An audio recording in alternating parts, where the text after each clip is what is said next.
जय हिंद। अभी तक तो आप पढ़े होंगे कि दुनिया में केवल 7 महाद्वीप है। आज समझते हैं 8वां महाद्वीप कौन है और अफ्रीका महाद्वीप 2 भाग में कैसे टूट जाएगा।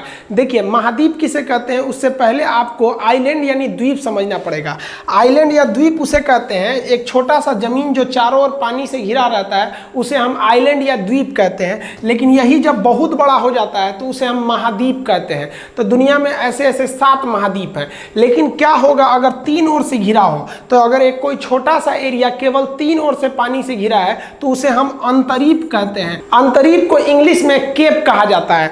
अगर यही अंतरीप बहुत बड़ा हो जाए, जैसे यहाँ देखिए ना, इंडिया कितना 3 ओर से पानी से घिरा है लेकिन काफी बड़ा है, तो इसे हम प्रायद्वीप या पेनिनसुला कहते हैं। तो इंडिया 4 ओर से नहीं घिरा है, 3 ओर से घिरा हुआ है, तो इसे हम, छोटा तो है नहीं कि इसे हम अंतरीप या केप कहें, ये बहुत बड़ा है।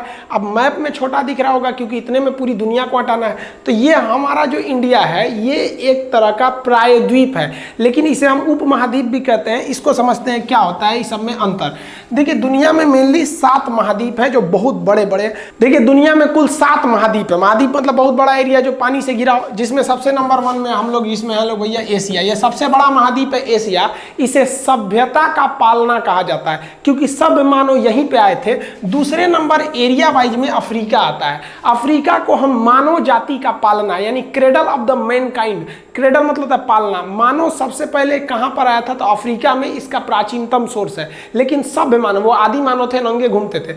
और ये जो सभ्य मानव जो आए थे वो एशिया में आए थे। यहीं पे कई ज्यादा सभ्य मानवों के समूह को सभ्यता कहते हैं। जैसे आप मेसोपोटामिया की सभ्यता, सिंधु घाटी की सभ्यता, हांगो नदी की सभ्यता, पीली नदी की सभ्यता, ये सभ्यता आप सुने होंगे। तो सभ्यता का पालना, क्रेडल ऑफ द सिविलाइजेशन, वो एशिया को कहते हैं। और मानव जाति का पालना अफ्रीका को कहा जाता है। तो एरिया के हिसाब से सबसे बड़ा आपका हो गया एशिया, दूसरे नंबर पर हो गया अफ्रीका। ये नक्शा के हिसाब से याद करते चलेंगे। अब आते हैं अमेरिका की ओर। तो देखिए, किसी भी नक्शा में ऊपर का एरिया उत्तर होता है, नीचे का दक्षिण यानी नॉर्थ साउथ। इस साइड में हो जाएगा वेस्ट, इधर हो जाएगा ईस्ट यानी पश्चिम और पूरब। तो जो अमेरिका है वो 2 है। ऊपर वाला हो गया उत्तरी अमेरिका और ये हो गया आपका दक्षिणी अमेरिका। तो ऊपर वाला उत्तरी, नीचे वाला दक्षिणी। तो डोनाल्ड ट्रंप किसके हैं भाई? उत्तरी के कि दक्षिणी के? तो बहुत लोग जवाब दे देते हैं उत्तरी अमेरिका के। अरे भाई, अगर हम कहें कि एशिया का प्रधानमंत्री कौन है तो थोड़ी ना पॉसिबल है। प्रधानमंत्री या राष्ट्रपति तो देश के होते हैं। तो देखिए, उत्तरी अमेरिका एक पूरा महाद्वीप है। इस महाद्वीप में एक देश है जिसका नाम है संयुक्त राज्य अमेरिका। उसके राष्ट्रपति हैं डोनाल्ड ट्रंप। तो ये तीसरा महाद्वीप हो जाता है उत्तरी अमेरिका। उत्तरी अमेरिका की एक खासियत है कि इसमें कोई ऐसा देश नहीं है जो समुद्र के तट पर नहीं है, यानी स्थल बंद, यानी चारों ओर से लैंड से लॉक कोई देश नहीं है। जबकि सबसे ज्यादा लैंड लॉक की बात कीजिएगा तो अफ्रीका में ज्यादातर देश ना पूरे महाद्वीप के बीच में ही है, इनके चारों ओर समुद्र ही नहीं। जैसे आप नेपाल को देखिए एशिया में, या फिर मंगोलिया को देखिए, ये सब स्थलबद्ध देश हैं सब। तो इसके अंदर कोई ऐसा देश नहीं है जो स्थलबद्ध है। और ये नीचे वाला दक्षिणी अमेरिका। दक्षिणी अमेरिका की 2 क्वेश्चन पूछते हैं आपसे कि सांपों का महाद्वीप किसे कहते हैं, पक्षियों का महाद्वीप किसे कहते हैं? दक्षिणी अमेरिका है। अब इसके बाद जो 5वां नंबर पे आता है वो अंटार्कटिका आता है। अंटार्कटिका महाद्वीप साइज वाइज 5वें नंबर पे आता है। आप नक्शा के हिसाब से साइज भी याद करेंगे। इधर देखेंगे तो एशिया, अफ्रीका, उत्तरी अमेरिका, दक्षिणी अमेरिका, और इसके भी नीचे जाएंगे तो ये अंटार्कटिका है। अंटार्कटिका पूरी तरह से बर्फ से जमा हुआ है। इसे हम लोग विज्ञान के लिए समर्पित, यहाँ परमानेंट कोई नहीं रह सकता है, आप वैज्ञानिक भेज सकते हैं।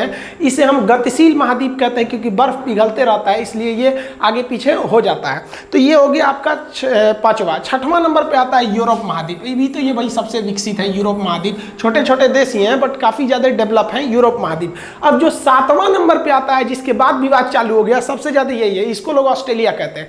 एक्चुअली ये पूरा एरिया ना ओशिनिया कहलाता है। ओशिनिया महाद्वीप जो हो गया ये आपका सबसे छोटा में हो गया। यहाँ पर ये 7वें नंबर पे चला है, ये सबसे छोटा है। इसके कई पार्ट है ओशिनिया के। अगर आप देखेंगे तो ये आपका एशिया हो गया, ये अफ्रीका, ये उत्तरी अमेरिका, दक्षिणी अमेरिका, अंटार्कटिका, यूरोप, और ये पूरा का पूरा ओशिनिया वाला एरिया। ओशिनिया में 4 ग्रुप आते हैं, जिसमें आप देखे होंगे ऑस्ट्रेलिया को, सबसे बड़ा है ऑस्ट्रेलिया। इसके ऊपर वाला ग्रुप होता है आपका माइक्रोनेशिया, उसके नीचे मेलानेशिया, और इस साइड में पॉलिनेशिया। ये छोटे छोटे द्वीपों के समूह हैं। जब हम आपको स्पेशली पढ़ाएंगे ओशिनिया महाद्वीप तो इसके सारे देशों के बारे में बताएंगे। अभी आप ओवरऑल इस एरिया में देखिए, इसमें 4 द्वीपों के समूह हैं। माइक्रोनेशिया जो आप कभी देखे नहीं रहते हैं, मेलानेशिया वो भी नहीं देखे हैं, पॉलिनेशिया भी नहीं देखे, ऑस्ट्रेलिया भी नहीं नहीं देखे, ऑस्ट्रेलिया देखे हैं, तो ऑस्ट्रेलिया देखे हैं ना, इसलिए पूरी ओशिनिया को आप ऑस्ट्रेलिया के नाम पे डिनोट करने लगते हैं लोग।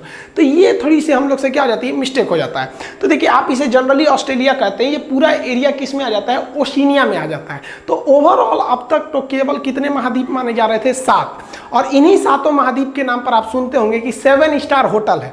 7 स्टार होटल का मतलब उस होटल के अंदर आपको पूरे महाद्वीपों का जहां जहां जो जो वेराइटी का खाना आप ऑर्डर कीजिएगा तो वो बना के आपको देगा। आप 5 स्टार में जाइएगा तो वो कोई 5 महाद्वीप का ही रखा होगा। अब आप उसके रिसेप्शन पे जाके पूछेगा कि आप किस महाद्वीप का रखे हैं, 2 स्टार में 2 ही महाद्वीप का रखेगा। कभी आप 9 स्टार होटल सुने हैं, कहाँ से ले आएगा वहाँ पे। तो ये 5 स्टार 7 स्टार होटल का मतलब आप समझे। आप अगर कम्युनिस्ट लोगों को अगर झंडा देखेंगे, कम्युनिस्ट आप पॉलिटी में पढ़ाएंगे कम्युनिस्ट क्या होते हैं, तो उनके झंडे पे 5 ही स्टार होता है। आप यहाँ की नहीं, 5 स्टार होता है। तो कम्युनिस्ट लोगों की विचारधारा अलग है, वो कहते हैं कि हमारे हिसाब से जो महाद्वीप है वो 5 है, क्योंकि कम्युनिस्ट के झंडे पे आप एक हंसुआ देखिएगा और एक हथौड़ी देखिएगा। मतलब कम्युनिस्टों की मेन विचारधारा जो होती है ना, किसान और मजदूरों को ज़्यादा वो फेवर करते हैं, इसलिए वो लोग अंटार्कटिका को महाद्वीप ही नहीं मानते। कहते हैं कि अंटार्कटिका में न किसान रहता है न मजदूर रहता है, इसलिए हमारे हिसाब से ये महाद्वीप ही नहीं है। तो 7 में से तो एक तो ये कम हो गया। दूसरा, ये लोग एशिया को और यूरोप को अलग महाद्वीप नहीं मानते हैं, वो एशिया और यूरोप को यूरेशिया कहते हैं। तो एक इधर से कम हो गया। तो इनके पे 5 झंडे का ये मतलब होता है कि इनकी विचारधारा के हिसाब से महाद्वीप जो है वो 5 है। लेकिन अभी यहाँ हम देखते हैं कि 8वां महाद्वीप कौन है, तो वो इसी ओशिनिया में मिला है हमारा 8वां महाद्वीप, जिसका नाम है जीलैंडिया। अब ये जीलैंडिया कौन सा महाद्वीप है भाई, तो जीलैंडिया देखिए ध्यान से, ये आपका ओशिनिया का पूरा रेंज हो गया। तो ओशिनिया का जो रेंज है, जिसे आप यहाँ पर न्यूजीलैंड देश देख रहे हैं, यहाँ पर न्यूजीलैंड, तो यहाँ आप ये डॉटेड लाइन में देखिए, ये वाला हल्का सा कलर चेंज किया हुआ है, ये वाला जो महाद्वीप है ये जीलैंडिया महाद्वीप है। ये कई मिलियन साल पहले ये डूब गया और इसका जो 94% एरिया है वो पूरी तरह से समुद्र के अंदर डूब गया। अब केवल कितना परसेंट एरिया निकला है, 6%। तो 6% है ना, तो उसी में से आपका न्यूजीलैंड है और एक देश है जिसका नाम है न्यू कैलिडोनिया। यहाँ पर आपको हल्का सा ग्रीन दिख रहा होगा, एक ये न्यूजीलैंड। तो न्यूजीलैंड और न्यू कैलिडोनिया ये अलग महाद्वीप का हिस्सा है। इसे मान्यता ज्योग्राफिकल मतलब भूगोलवेताओं ने दिया है, ये पूरी तरह से डूब चुका है। अब इससे फ़ायदा जो होगा सबसे ज़्यादा न्यूजीलैंड और इसके आसपास के देशों को होगा, क्योंकि ऐसा अंदेशा जताया जा रहा है कि ये जो डूबा हुआ महाद्वीप है इसमें बहुत ज़्यादा मात्रा में गैस, पेट्रोलियम, नेचुरल रिसोर्सेज बहुत ही ज़्यादा है। लेकिन अगर आप इस जीलैंडिया को देखिएगा ओशिनिया के नज़र से, तो ये है आपका न्यूजीलैंड, ये न्यूजीलैंड है और ये आपका न्यू कैलिडोनिया। तो न्यूजीलैंड को हम पोलिनेशिया के अंडर में समझ रहे थे, यहाँ देखिए पोलिनेशिया लिखा है, ये एरिया को पोलिनेशिया में, और न्यू कैलिडोनिया को हम लोग मेलानेशिया में समझ रहे थे, और ऊपर वाला माइक्रोनेशिया है, ये वाला तो ऑस्ट्रेलिया है। तो अभी ये इसे 8वां महाद्वीप का को एक सेपरेट करके दिया गया है। लेकिन ये जो जीलैंडिया महाद्वीप है ये पूरी तरह से डूबा हुआ है। आपको भी पता है कि पृथ्वी जब बनी थी तो पूरी तरह से धधकता हुआ आग का गोला था, उसमें एक ही एरिया था जिसका नाम था पेंजिया।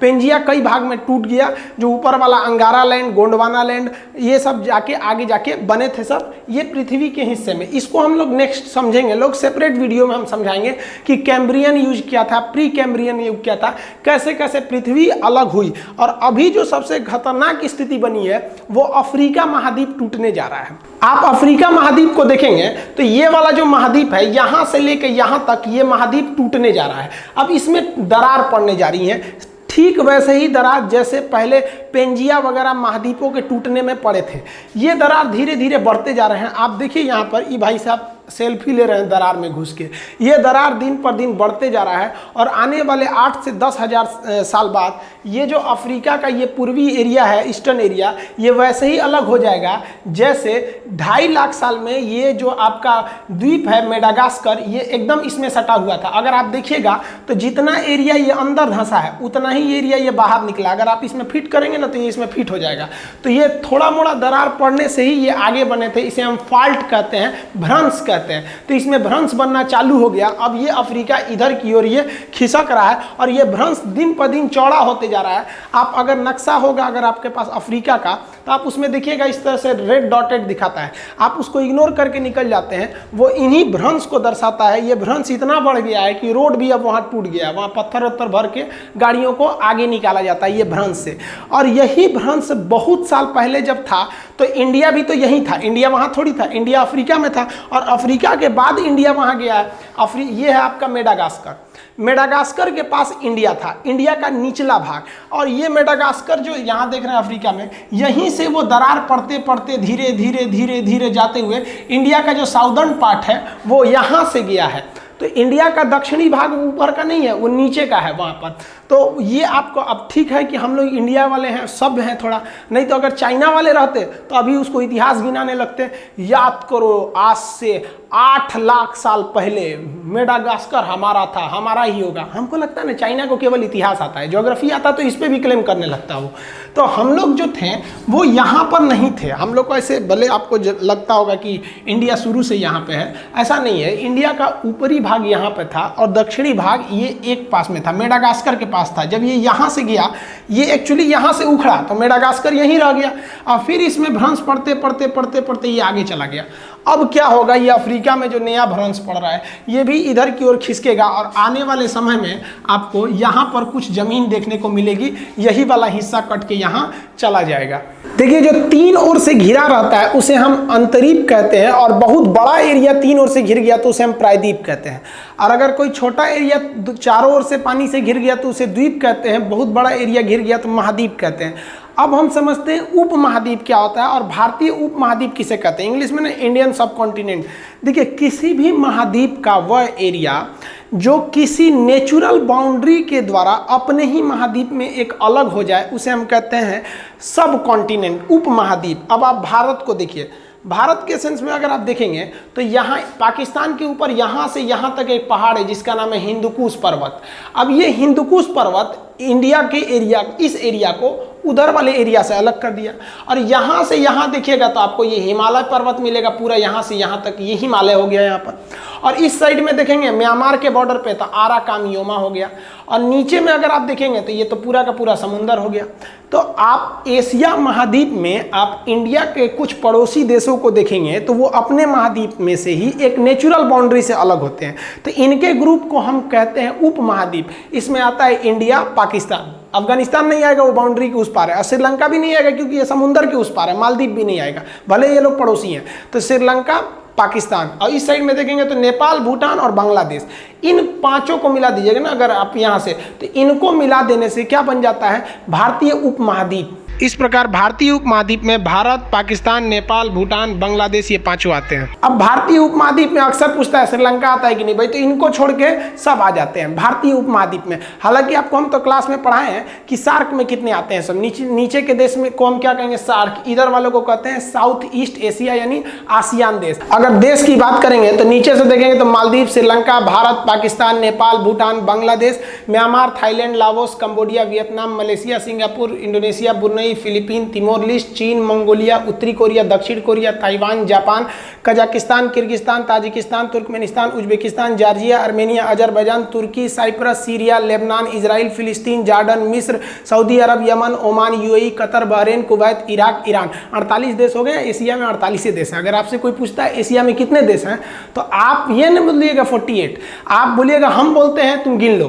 पटना वाले जो स्टूडेंट हैं हम आपको क्लास में भी यही बोलते होंगे कि अगर कोई बोल दिया कि कितने देश हैं, 48 बोल दिए तो ठीक नहीं है, आप बोलिए हम बोलते हैं, तुम गिन लो। पूरी दुनिया के महाद्वीपों के बारे में आपको एक एक चीज याद रहना चाहिए, तभी आपको ज्योग्राफी भी समझ में आएगा, वरना आप ऐसे समझ में नहीं आएगा कौन कहाँ है। और जियो पॉलिटिक्स भी समझ में आएगा अच्छे से कि अभी क्या कौन देश कहाँ पे है और क्या हो रहा है, क्या परिस्थितियां हैं। इसके बारे में हम आपको और डिटेल बताएंगे मैप के क्लास में। अब मैप का क्लास भी स्टार्ट करेंगे, मिलेंगे नेक्स्ट वीडियो में, तब तक के लिए जय हिंद।